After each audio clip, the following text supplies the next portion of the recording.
இத்தனை நாள் வாய்மொழிந்த சித்திரமே இப்பொழுது மௌனமேந்தானோ? மின்னலென மின்னிவிட்டு கண்மறைவாய் சென்று விட்ட மாயம் நீதானோ? உன்னால் வந்த காதல் உன்னால் தானே வாழும். என்னை நீங்கி போனார் உன்னை சேரும் பாவம். எனக்கொரு அடைக்கலம் வழங்குமோ உன் இதயமே? அன்பேவா அருகிலே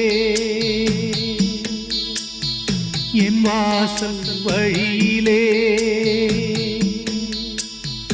உல்லாச மாளிகை